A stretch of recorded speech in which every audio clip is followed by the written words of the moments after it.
Considérée comme une zone de tension forte et récurrente, l'Afrique centrale est souvent victime de plusieurs handicaps qui freinent l'épanouissement de son économie.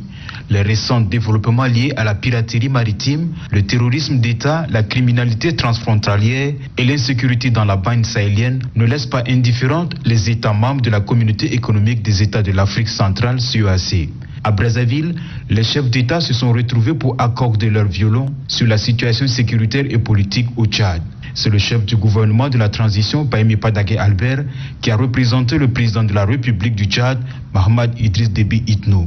Au cours de ce sommet placé sous la tutelle du président de la République du Congo, Denis Sassou Nguesso, il était question de mettre l'accent sur 3 points importants, à savoir la dimension de la géopolitique, de l'insécurité dans le contexte de l'Afrique centrale, les menaces et contraintes sécuritaires en Afrique centrale et enfin les défis d'une véritable gouvernance sécuritaire au Tchad et les mesures d'accompagnement du Conseil militaire de transition. Les membres de la CEEAC conviennent, après une analyse précise de la situation politique et sécuritaire du Tchad, que sans une stabilité envisagée comme l'élément fondateur de la démocratie et de la bonne gestion économique, et donc gage de sécurité, il sera très difficile de parvenir à la paix en Afrique centrale. La situation de crise économique chronique depuis plusieurs décennies, la longue série de turbulences politiques et militaires, les carences en matière de pratique de la gouvernance mettent le Tchad en perspective géopolitique, exigent de cerner les opportunités autant que les contraintes politiques, économiques,